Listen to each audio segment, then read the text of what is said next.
Welcome to this in-house counsel network webinar call, co-sponsored by the U.S. Chamber of Commerce Litigation Center.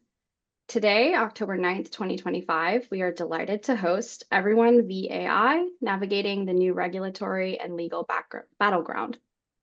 My name is Vera McIntosh, and I'm the Assistant Director of Strategic Partnerships at the Federalist Society. As always, please note that all expressions of opinions are those of the experts on today's call, as the Federalist Society takes no position on particular legal or public policy issues. In the interest of time, we'll keep the introductions brief, but if you'd like to know more about any of our panelists, you can access their impressive full bios at fedsoc.org. Today, we are fortunate to have with us Michael Richards, who is the Executive Director of Policy at the U.S. Chamber of Commerce Technology Engagement Center, or CTEC, where he leads the Chamber's work on artificial intelligence and IT modernization. His portfolio focuses on federal and state policies related to AI, facial recognition, and emerging technologies that impact American businesses. He also manages the AI Policy Working Group, which is a coalition of more than 100 companies and trade associations, and he played a key role in developing the Chamber's AI policy principles. Prior to joining the Chamber, Michael served as Deputy Chief of Staff and Legislative Director for Representatives Scott Franklin and Pete Olson. He is a graduate of Texas State University and the Pepperdine School of Public Policy. Ben Diggs joined Microsoft in 2022 as Senior Corporate Counsel in Litigation after serving for 8 years as an Assistant United States Attorney in the Seattle U.S. Attorney's Office. Previously, Ben was at Hogan Lovells, where his practice included complex commercial and securities litigation, antitrust, white-collar defense, and internal corporate investigations. Ben is a graduate of Princeton University and Stanford Law. Mike Trin joined OpenAI in 2023, where he's an associate general counsel for litigation and discovery. He previously spent 15 years at Google, including as the head of litigation, Advance, where he handled strategic litigation issues and product counsel at Google X, working on experimental technologies and emerging markets. Before that, Mike practiced in the intellectual property group at Orrick in the Bay Area, and he's a graduate of UNC and Georgetown University Law Center. John Kim currently serves as the Chief Legal Officer and Chief Administrative Officer and Corporate Secretary at Cognizant, a role he has held since February 2024. This title reflects his expanded responsibilities across the organization, including procurement and global real estate in February 2023 and corporate security in May 2023. John's diverse portfolio of functions also includes legal, company secretary, compliance, regulatory, ESG, contract lifecycle risk management, and strategic negotiation. John joined Cognizant in November 2019 after leading roles at other technology service companies, and he's a graduate of Columbia University and Cornell Law School. As our moderator, Marielle Brookins joined the U.S. Chamber of Commerce Litigation Center in 2024 after practicing at Kirkland & Ellis and Clement & Murphy in D.C., where she focused on appellate and Supreme Court litigation. As part of her work at the Chamber, Marielle's portfolio includes tech and AI, telecom, ERISA, the False Claims Act, takings, and preemption. Marielle is a graduate of Wheaton College and Michigan Law School. 2 last notes before we kick things off. As a reminder, for any attendants today that are seeking CLE credit, we will be posting a CLE code in the chat box at some point during the presentation. Write this code down, please, because you will be required to provide it at the conclusion of the webinar when completing your attendance reporting form. I will also be posting the link to the written materials for CLE. And lastly, throughout the panel, if you have any questions, please submit them through the question and answer feature at the bottom of your screen so that we will have access to them for when we get to that portion of the webinar. I will ask that questions submitted there, A, pertain to this discussion, and B, end with a question mark. With that, thank you for being with us today. Marielle, the floor is yours. Thanks very much, Vera, and thanks to each of our excellent panelists for joining us today. It's an exciting partnership with Chamber and FedSoc to host this panel. We're here to talk about something that's moving fast and really shaking things up, artificial intelligence. If you're in DC, Silicon Valley, or anywhere in between, AI is dominating the conversation. It's transforming industries, creating new efficiencies, and opening up exciting possibilities. But with all of that momentum comes a wave of legal and regulatory questions. And that's where we come in. As in-house counsel, you all are on the front lines of helping your companies innovate responsibly. Today's panel is designed to help you navigate the evolving legal landscape around AI, from global and domestic regulatory efforts to litigation risks and trends, to on-the-ground practical advice about how to implement this new technology and identify the risks that come along with it. Today's conversation will move in three parts. First, I'll turn to Michael Richards, who will give us an overview of the regulatory landscape as it stands now, and some thoughts about what might be coming next. Then we'll hear from Ben Diggs and Mike Trin about litigation trends, what AI developers are seeing come across their desks, and what trends are emerging from the plaintiffs' bar and states in bringing new series of challenges. And we'll end on a practical note. John Kim will give us some thoughts on what companies should be thinking about and focusing on in order to implement AI technologies successfully, particularly in legal departments. We'll have time at the end to discuss questions that you all have, so please feel free to send your questions in the Q&A function throughout the discussion. And with that, let's dive in. Michael, I know that over the summer, all eyes were on the One Big Beautiful Bill and the federal AI moratorium. Where did that process end, and where does that leave us now, particularly with regard to state regulation? Yeah. First of all, thank you for having me, and great question. So for those who are not aware, in the One Big Beautiful Bill, there was an AI moratorium within it. This was looking to preempt states, specifically who have AI laws, specific AI laws on the books.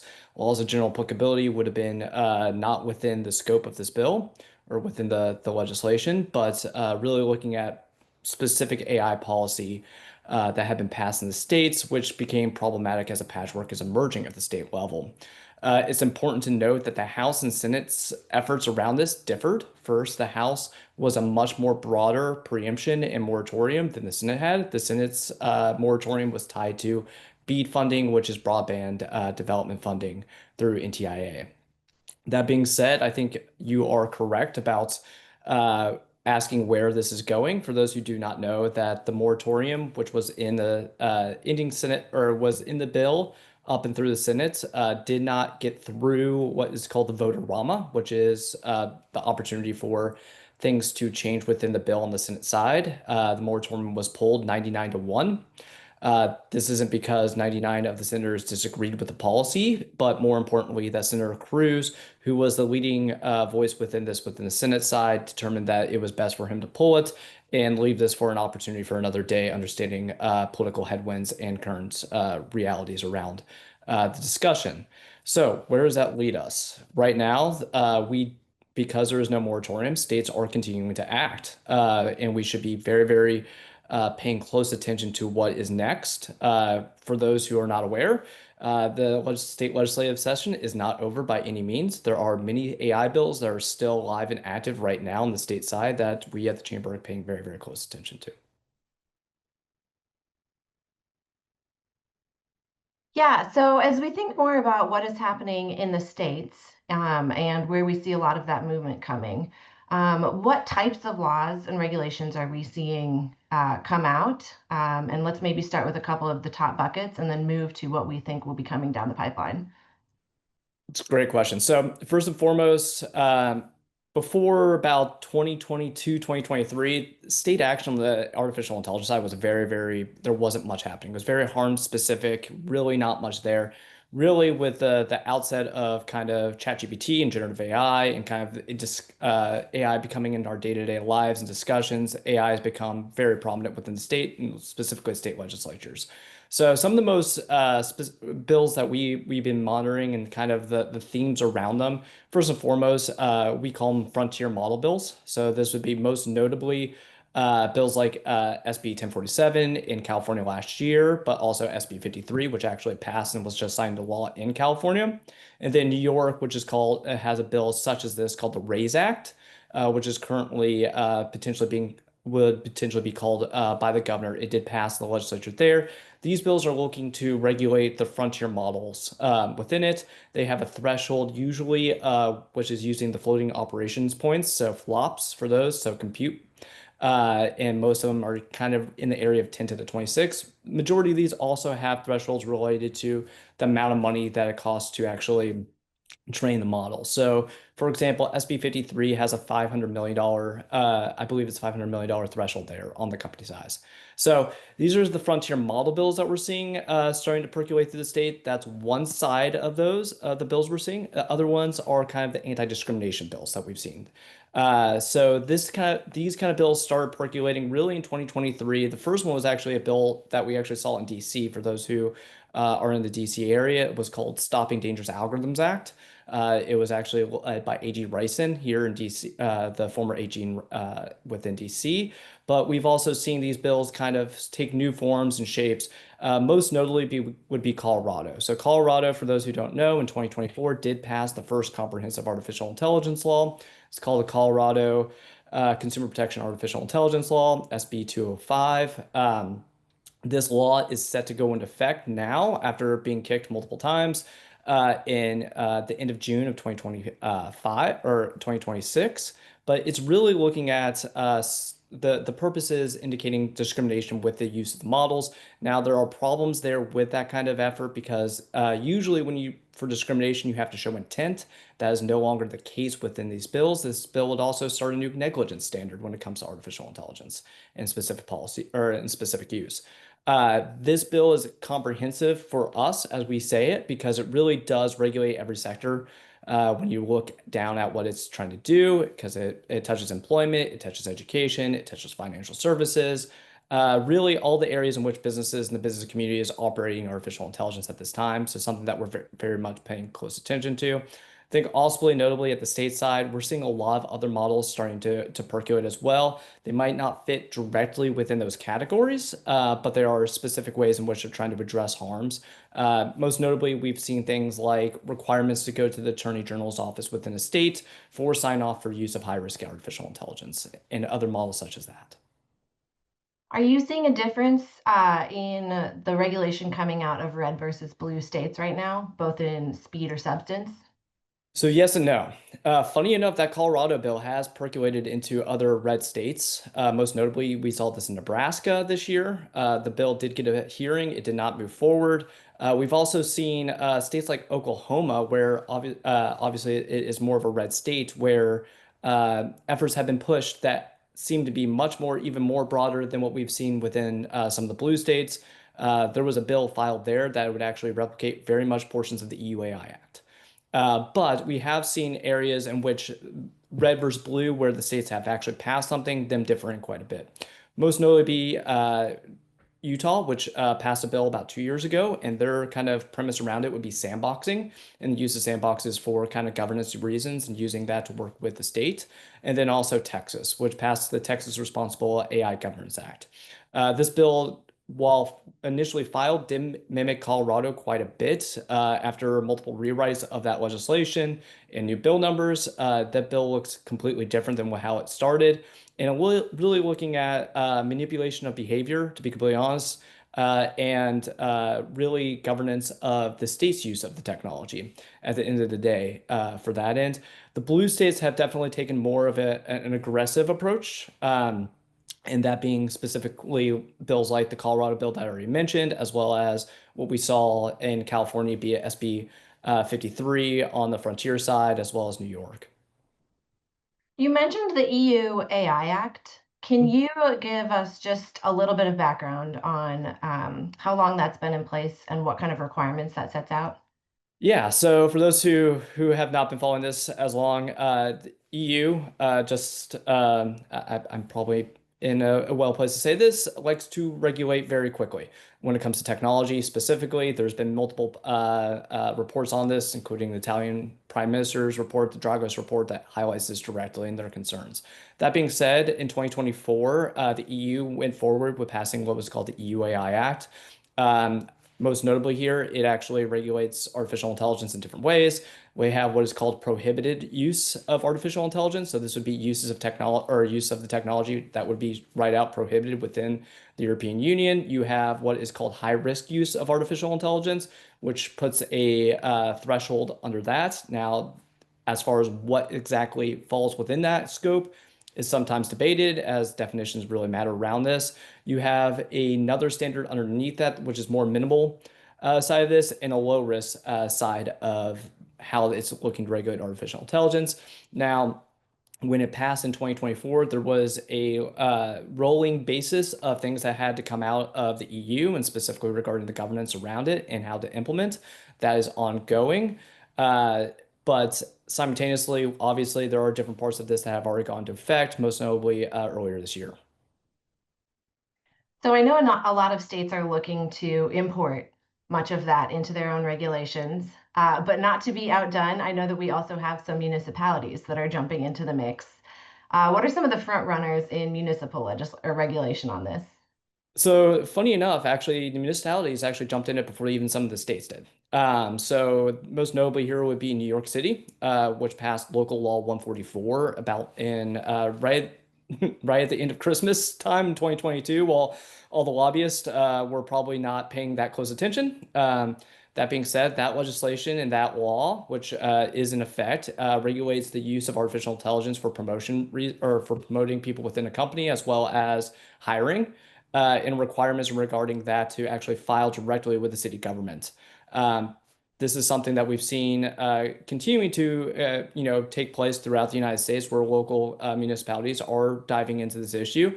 Majority of that is usually governance of themselves and the use of the technology at that level, but we are seeing consumer specific laws also going on the books as well.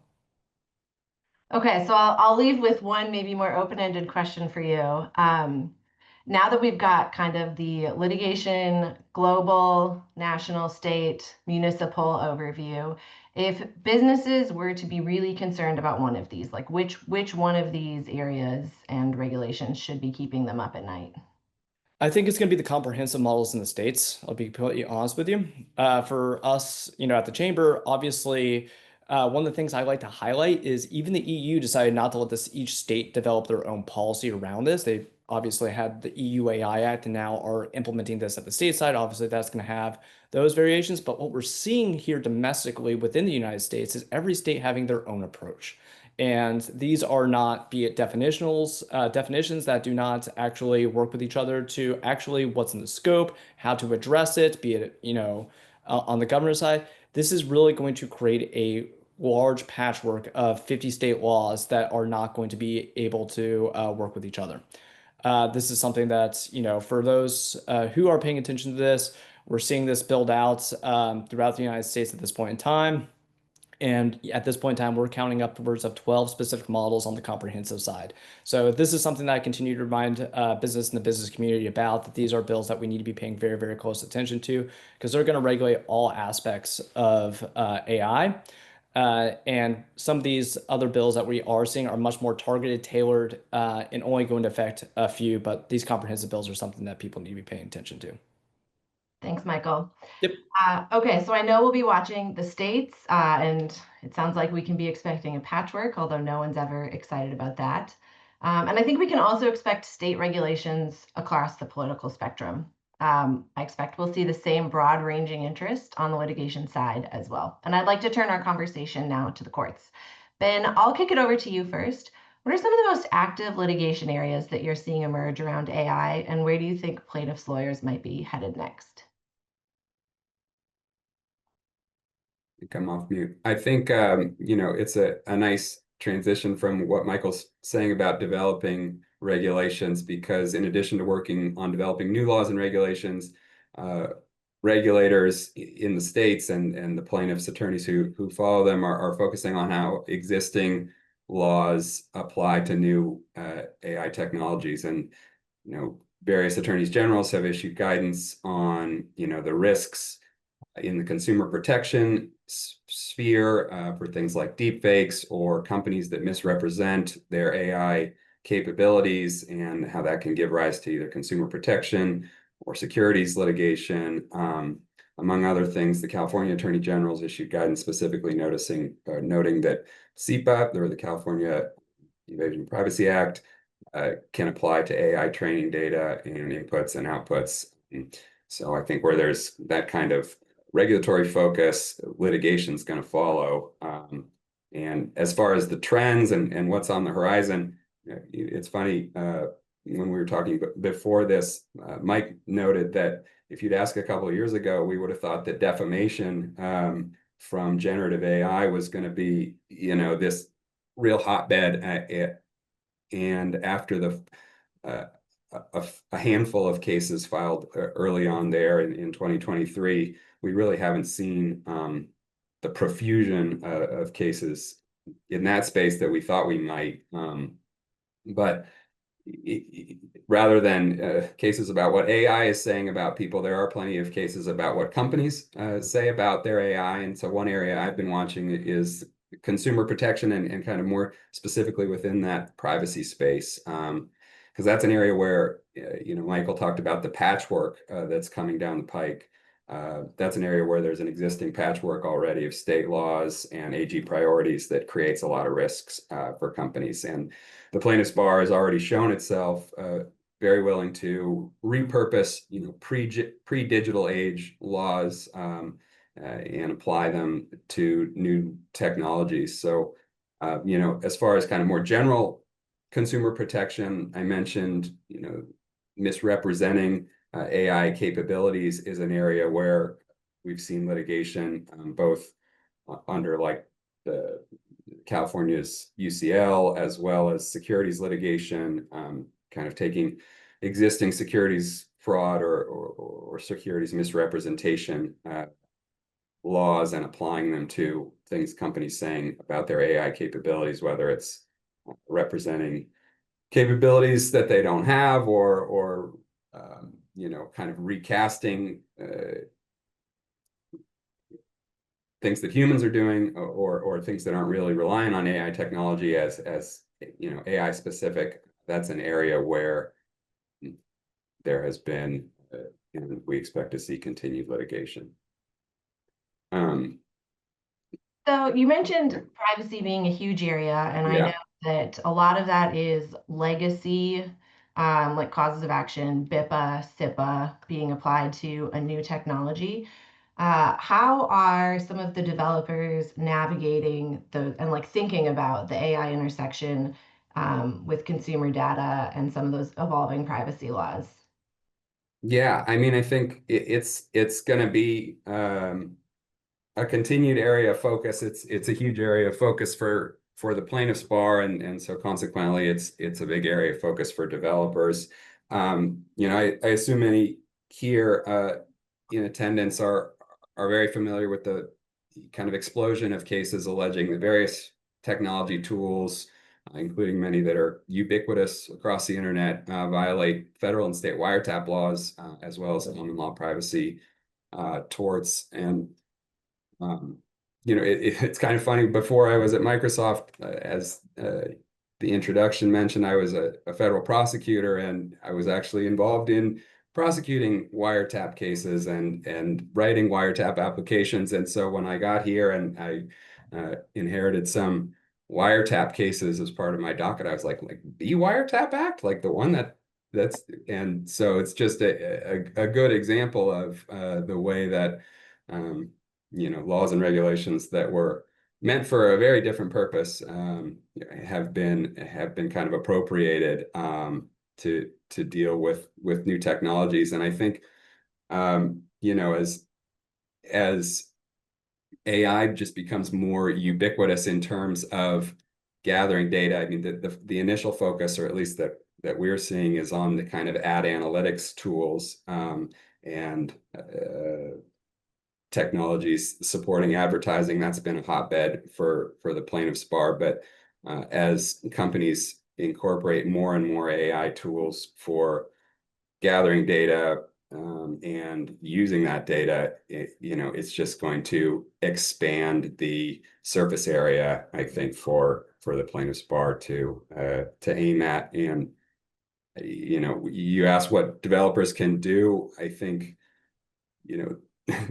I think the one watchword is transparency and being very upfront with what you're doing and how you're doing it and how you're using information. I don't know if the attendees got the same disclaimer, but when I, as a participant here, logged into my Zoom, there was a pretty lengthy banner that popped up saying how Zoom will use this recording and how it might be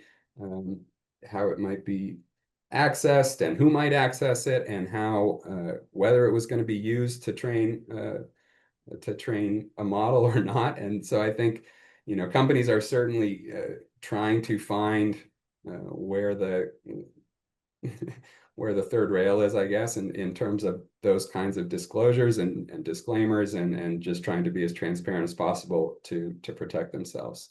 I know there was a recent case on this same kind of transcription technology, I think maybe last month, against Otter AI, alleging, that very kind of thing that it seems Zoom or whoever I think is hosting this is trying to protect against here, basically the transcription of recorded meetings and the use of those transcriptions in ways that participants were unaware of.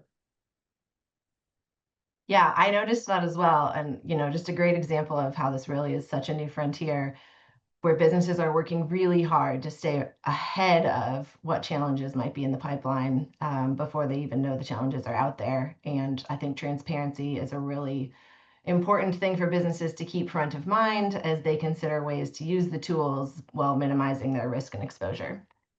Thanks very much, Ben. Sure. Mike, I want to move a little bit over to you now. I know that we're thinking hard about what litigation trends we're going to see, and a lot of that is going to be social media addiction cases and products liability, which is something I know you've done some thinking about. What are you seeing in those spaces right now? Thank you, and thanks for the question, and thank you all for having me. Delighted to be here. Before I answer that question, I did just want to kind of help underline Ben's point about transparency and it's so important. Ben talked about the potential surge of defamation cases for AI hallucinations that never happened. We had a case involving that in Georgia Superior Court, and it was we won it on a summary judgment, and there the court really credited both in-product disclaimers about factual accuracy, as well as terms of service kind of, disclosures of limitations of what AI models could do. And that's a really solid example about how that transparency really does lead to better outcomes. So, as you're working with your product counsel and your product teams, really stress that, both having it there repeatedly, both in your terms and in the product, just like Ben mentioned in the call itself.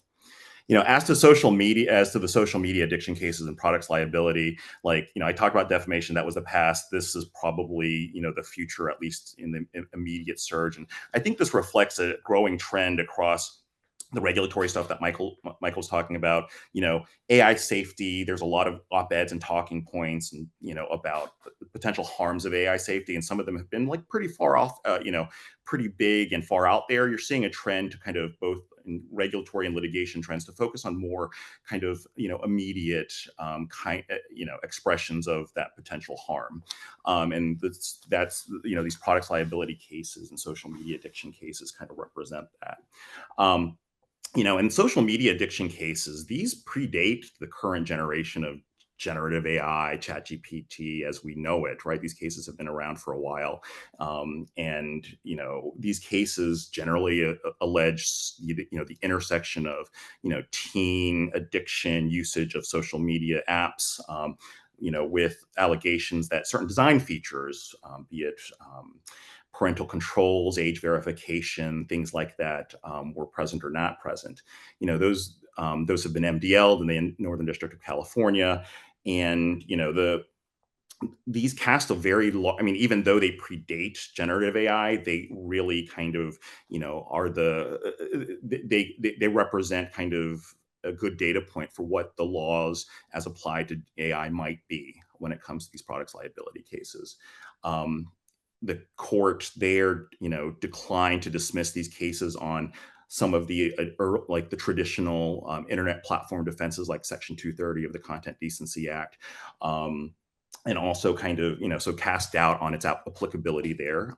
It was at Google for 15 years, and traditionally those kinds of cases would have been dismissed under Section 230, but and those cases in that prior cohort would have been like the Gonzalez case at the Supreme Court, or the Tomna case, asserting those kinds of defenses.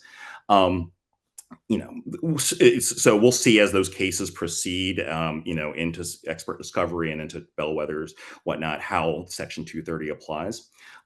Secondly, the early motion to the denial motion to dismiss kind of cast a shadow on the software versus product distinction, and whether products liability law applies to online platforms and online services. And obviously, this is a big question that that the AI industry and anyone in part of it will be looking closely at.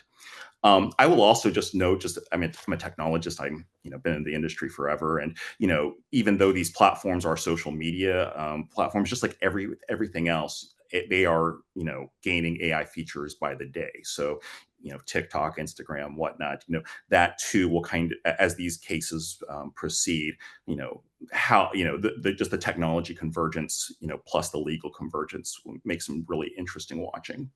And as for the AI products liability cases, they're not as far along. A number of them have been filed, and the case to watch there is the Garcia versus Character Technologies case down in the Middle District of Florida.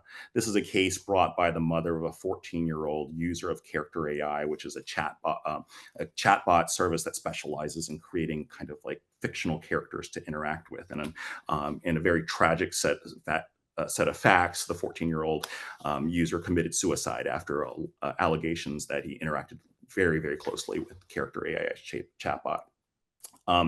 This case is, has confronted very similar issues on an early motion to dismiss, similar to the social media addiction cases.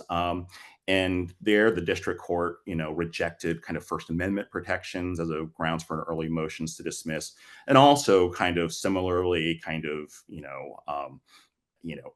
at least at that point, rejected or declined to apply, the service versus product distinction. So, again, kind of troubling headwinds there for some of the traditional defenses that, that the internet platforms have relied upon. In that case is, I believe the defendant sought, to try to, seek early intermediate or interlocutory appeal. That case will proceed into discovery, and so that's the case to watch there as other cases get filed on these products liability cases. And so, those are kinds of the things that I'm watching there, and certainly, the plaintiffs' counsel are closely watching those two sets of cases. Yeah, as the new litigation on the scene shifts from the social media addiction, the predates generative AI, over to the AI-centric cases, what role do you see Section 230 continuing to play in a lot of that? And where do you see the service versus product distinction, 1, 2, 5 years down the road? Although maybe I should even rein that timeline in, given how fast this is all moving. Yeah, Section 230, there have been a lot of there's a lot of doubt about its applicability, including from the original drafters of Section 230, Chris Cox, back in the 90s. And don't take my word for it. I believe several Supreme Court justices have mentioned this in passing. So how it plays out, I can say it's pretty clear it will not kind of automatically apply. That as much as clear. And how it affects existing kind of internet platforms that have AI features and older features, that's probably an interesting place to watch. So certainly you'll I think a lot of the defense counsel will be looking for early signals on whether 230 has ongoing vitality in this new technology. And certainly the fact that Section 230 had risen to the Supreme Court in non-AI kind of cases, opens up questions about its ongoing vitality just generally.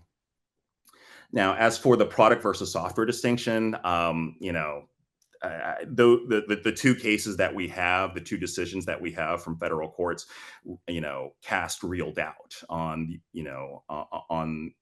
that distinction, and between products, AI being treated as a software where you don't have strict liability, you don't have the traditional products liability realm. Those are open questions that we'll wait to see how the social media addiction case treats at summary judgment. Okay, much to come in that department. Very exciting. We have covered a lot of ground already, but I think we've kind of got a handle on a lot of what's happening in the litigation and regulatory landscape. Thank you so much, Michael, Ben, and Mike. And while we're anticipating the next focus of the plaintiffs bar and state AGs, and that's all very helpful when we look to outward risks, I want to now shift the conversation inward. John, I know that this is something that you have done a lot of thinking about, and as companies and in-house counsel in particular are thinking themselves about how they would like to implement AI technologies and leverage it, what should be top of mind for them? I mean, it's a great question. So I think what people are talking about the most is the efficiency and productivity that AI will give to legal departments, right? There is a real push, and I'm sure that the in-house GCs who are on the call, from larger companies especially, are probably feeling that push from their CFO, from their CEO, to demonstrate, how AI can improve or how AI can make these departments more efficient, provide productivity gains. I sit on a number of corporate roundtables, so I have the opportunity to speak with other GCs from other companies. And I think it's really helpful because we're all talking about, what are we doing? What are we trying to do with AI? What I can say is that a lot of companies now are exploring AI tools. These are free trial licenses. They're distributing them among their legal departments and making a concerted effort to see what's out there. A lot of these tools, honestly, are not that great, and it's really it's kind of what it reminds me of, and I'm probably dating myself, but it reminds me kind of the early days of the internet, where a lot of companies were just making stuff. And if for the older people on the call, search engines like Alta Vista and all these things, there's millions of search engines out there, and now we have Google, right, Mike?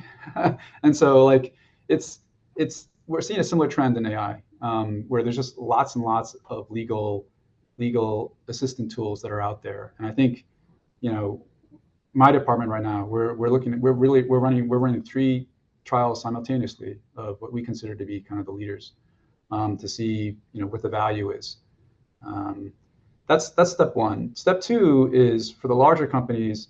It's good data in, good data out, and bad data in, bad data out. And what we're trying to do is we're trying to tailor these large language models specifically for the things that we are concerned about, right? Meaning that rather than access, how do you draft this contract provision?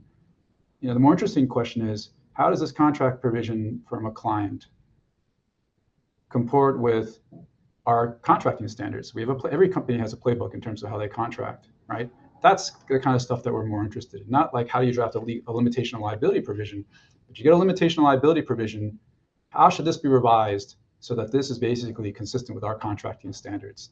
That's kind of the pot of gold at the end of the rainbow, right? And that would be truly transformative, and that requires effort.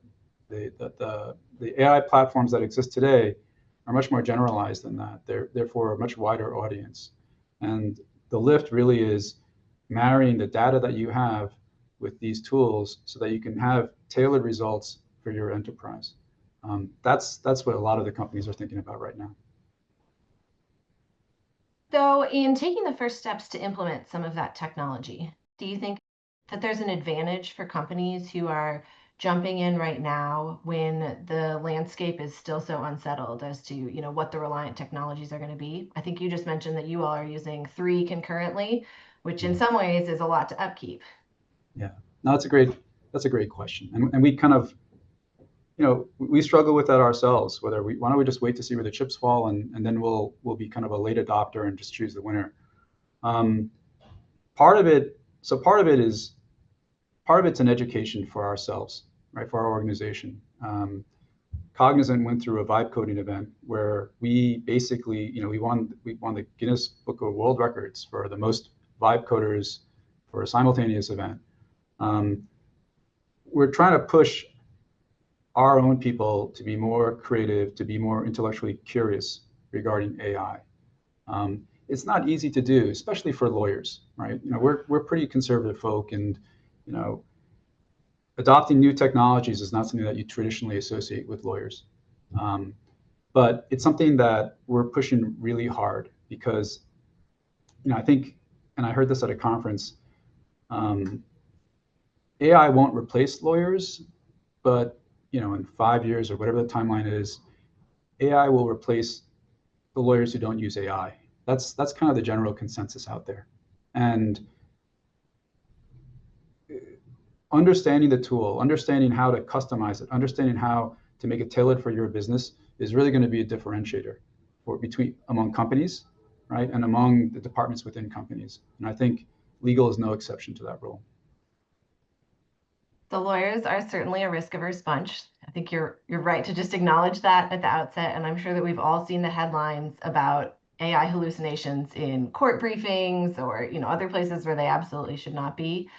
But speaking maybe specifically to in-house legal groups, aside from like the hallucinations and litigation papers, what are some of the other risks that in-house counsel should be thinking about when they're thinking about how and whether to be adopting AI now? So it's a real challenge because the businesses are rushing headlong into uploading as many possible AI tools that are out there and just taking them for a test drive. What a lot of companies don't realize is, again, security reports to me, this represents a huge security risk, right? You're literally letting these applications into your environment. This isn't your personal computer we're talking about. This is, the way that security works is, there's a concept called endpoint control, where once they get inside the door, they're inside the environment, right? It's really navigating the business demand for use of AI tools versus trying to make sure that there's the appropriate security safeguards that are being put in place, right? The bad actors are out there, and the bad actors are going to start using AI tools, as Trojan horses to get into companies, for sure, right? And the real push and pull is trying to put in safeguards to ensure that these tools are vetted, that they've gone through the appropriate due diligence, but also not being seen as a choke point, right? Whether it's legal, no one wants to be seen as a choke point towards innovation. What's interesting is that there are there are security companies specifically that have created sandboxes where they'll basically vet a mass number of tools. They rather than doing it on a one-on-one basis, they have the ability to basically do it on a wholesale basis. All these things require investment, right? And that can also be a challenge for a company too. Like you said, where should you place your bets? Where should you make these investments, especially in an ever-changing landscape? It's trying to find that middle ground where you don't go too fast, and you don't go too slow. And I think that's really the challenge. That's really the question being put to all the GCs that are out there right now. So with the knowledge that you have and conversations that you've had with other GCs, I want to get really practical here. What is just one thing that in-house counsel can be expecting to come down the pipeline in the next 6 to 12 months that they should be preparing for when it comes to AI? They should be preparing to have serious negotiations with their outside counsel in terms of their billing.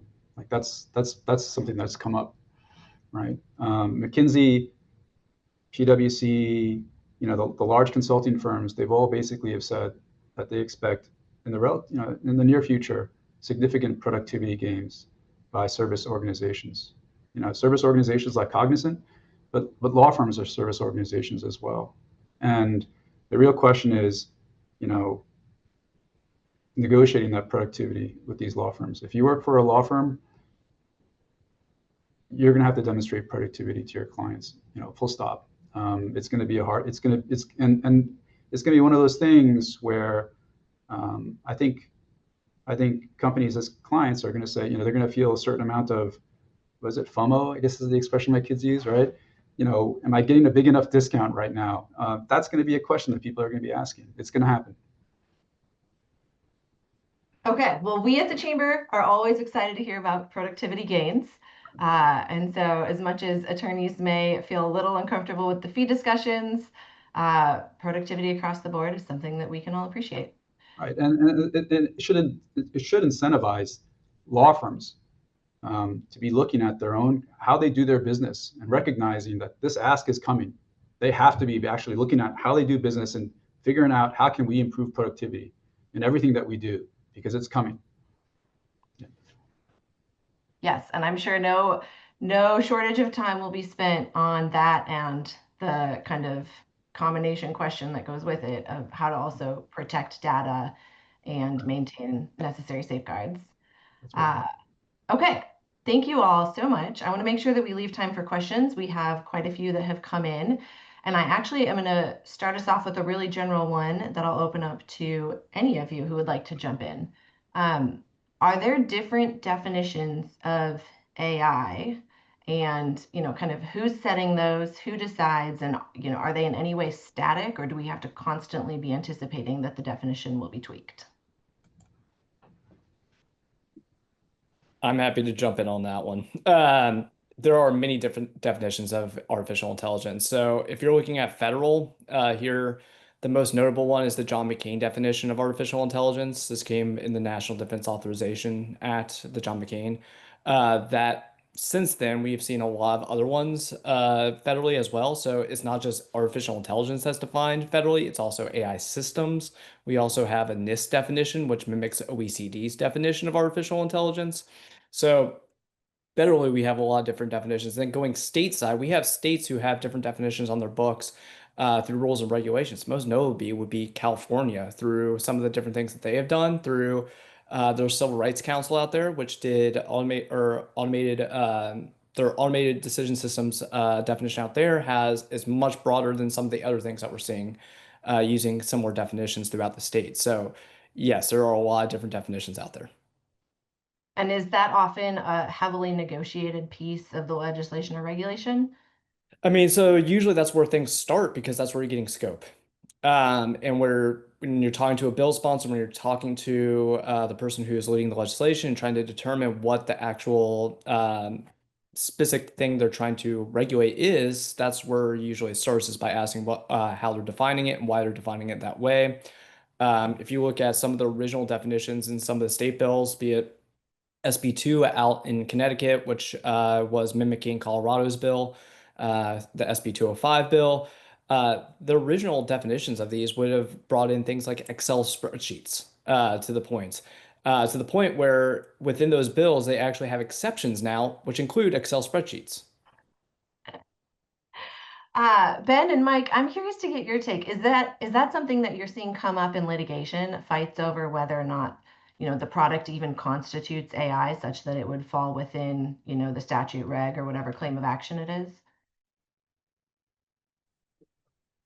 I don't know that I've seen it in terms of whether it falls within an AI statute or regulation, maybe in large part because some of these regulations are still being developed and are not really in place. Where I have seen it come up is kind of as a way, as a boogeyman a little bit in terms of some pleadings, because it's new and unknown, and there's a lot of discourse out there about potential harms related to generative AI.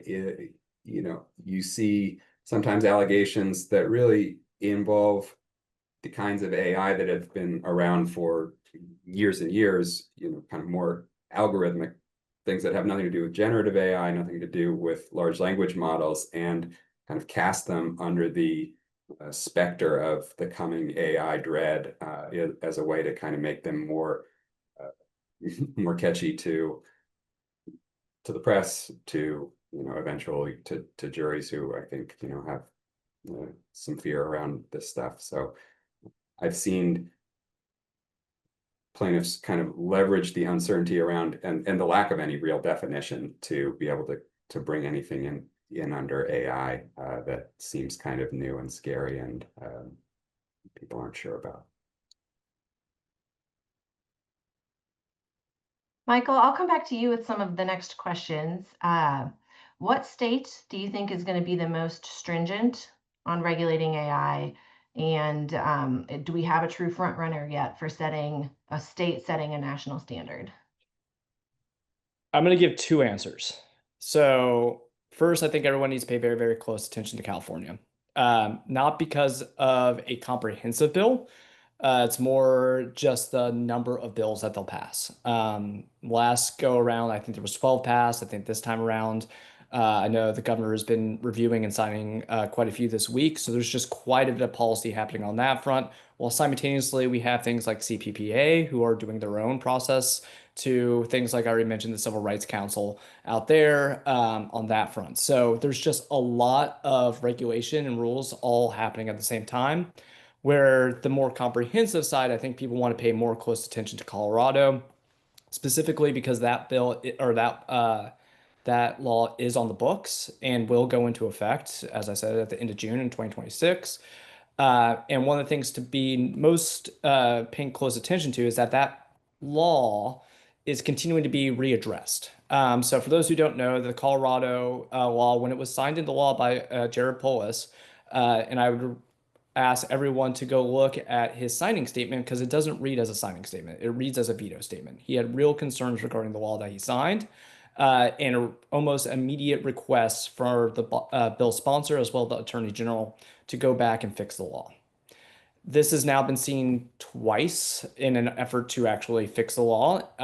Most notably would have been just about a month and a half ago in Colorado's special session. So for those who were tracking OBB and some of the more healthcare specific pieces of it, Medicaid funding became a big portion of the conversation stateside.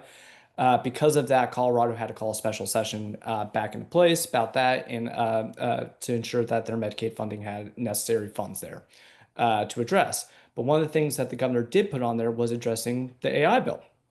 And so what we saw now is different iterations of this bill. So during the actual session this last year, Senator Rodriguez, who is the bill sponsor and lead of within Colorado, put out a bill.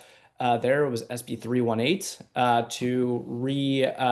that would have changed a lot of the portions of the bill, including what would be kind of the way in which you would have to come into compliance, which would be looking at other laws and actually documenting to it on that front that you're in compliance.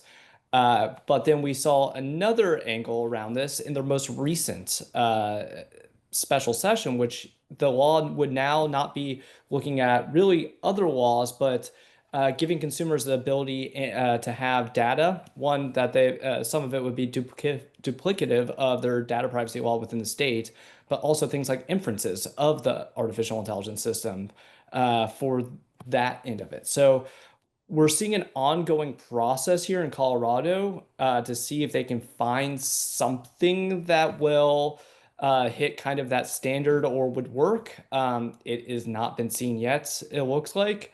I think for those who are monitoring this bill, be paying very close attention to Colorado this week. There might be some news that comes out about that on this week. But yeah, those would be the two states I'd be paying very, very close attention to. Okay, and then last one for you right now. What is the chamber doing to engage on SIPA? I'd be happy to, I don't know who asked that, but happy to talk with that person offline and have a sidebar specifically about the chamber's work around that. That sounds great. John, I've got one for you. One of the questions that came in is, what would your advice be to young litigation associates who want to seize the opportunity presented by AI and be part of it moving forward and leverage that within their firms? It's interesting because, I mean, so our company, you know, we're a consulting company. We have I don't know, like 340,000 people worldwide, and there's a real focus now on hiring younger people because of their facility with AI and technology. It's actually very interesting. The middle managers of the company really feel, you know, they feel almost under threat because if they don't pivot with the times, they may become obsolete. For the younger, you know, the younger associates, the first thing is use it.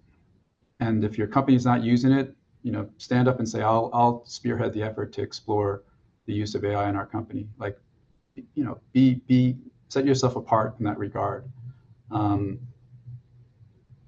The tools themselves, and I'm sure that Mike and, you know, Ben and other people on the call can, you know, probably more technologists than I am, but the tools themselves are very basic, right? And they actually require a significant amount of prompt engineering and customization and things like that. this is something that young associates can do, and they can do this to distinguish themselves. The coding for these types of tools is actually not incredibly difficult either. Like if you put the effort in. I mean, again, as evidenced by the fact that we had this vibe coding event where we just encouraged people to try to code with AI and create use cases. I'll speak for my own company. We literally had kind of a vibe coding drive where we encouraged associates within our company to identify use cases, to identify examples of when AI can be used, and then to put together basically the use case which we would support and bring to fruition. We would invest in these use cases. The young associates who are doing things like that, like this is a way for them not just to distinguish themselves, but also kind of to set the stage in the future where they become the experts of these types of tools. Thanks, John. Mike, I think we're going to have time for just one more question, then we'll let Vera wrap us up. But I'd like to come to you and see if you have any thoughts on this one. Can you discuss legal liability around hallucinations, which seem like an AI-generated product defect? Sure. And the hallucinations have the thought was they would arise in the kind of defamation case style claims that I discussed earlier. And, just because of the way the case law is developed, those really haven't arisen. The other thing I would mention, and being, John talked about being a technologist, so I'll kind of accept the bait, but if you use ChatGPT from back in the day, like a year ago or 2 years ago, it had this thing called the knowledge cutoff, right? And it would say, hey, the model doesn't know anything after this date. And that is inherent in how you build a model. It trains on data and then you fine tune it, but there's a certain time period after which it knows nothing about. And I bring this up to say that, in some ways, like the way these things, the way models are built, they inherently have this limitation that they only know the world up to the point of, as when the model was built. Now, new tools have evolved, both in a lot of the first-party tools, like for example, in ChatGPT or in Copilot, they can access a search engine to kind of augment the knowledge that's within the model itself. Or you see in kind of various industry kind of verticals, they'll access specific kind of sources of data using techniques like retrieval augmented generation. You see that term a lot, and so there have been evolutions on the technology side to kind of mitigate these kind of hallucinations, and that's kind of the state of the industry. Like these are known problems that the builders and the developers try to kind of do the rest to mitigate, despite kind of their the inherent nature of the underlying model. And so largely, between those kinds of technology developments, which are occurring pretty fast, and that's why, this, now you don't see those kind of knowledge cutoff warnings in the models anymore, have done a large part in kind of mitigating hallucinations. But I will say, just, look, we talked about the cases that pop up. That's the thing that our industry sees. AI is not a silver bullet. It is not a panacea. You can't turn it loose like, a senior partner. It's more, I think when I think of models, I think of how advanced are they? Is it a high schooler? Is it a college intern? Is it a graduate school intern? And give it that amount of supervision and think of it as a tool to kind of help assist your productivity, not as a direct one-to-one replacement. And I think that's something, John kind of mentioned, and just how to think about, how to incorporate AI into your enterprises and organizations. Very good. Much more to come. I'm sure if we have this panel in a year, it will be entirely different. Thanks very much, Michael, Ben, Mike, John, for your time and expertise. On behalf of myself, the Chamber, the In-House Counsel Network, we really appreciate it. And now I will turn it back over to Vera. Thank you. On behalf of the Federalist Society, I want to thank our experts for the benefit of their valuable time and expertise today. And I want to thank our audience for joining and participating. As a reminder for anyone seeking CLE credit, the attendance reporting form has been linked in the chat box. So please complete that form now or following the webinar along with the code that has also been posted in the chat. A COA with your calculated CLE credit will be emailed to the address you provide within 1 week, along with any pertinent CLE credit reporting information for your specific state. If you did not receive a follow-up email, which you should receive from our CLE administrator, or if you have any other questions, please contact us at CLE@fedsoc.org. That's CLE as in Charlie Lima Echo at fedsoc.org. As always, please keep an eye on our website and your emails for announcements about upcoming virtual events for the in-house counsel network. Thank you all for joining us today, and we are adjourned.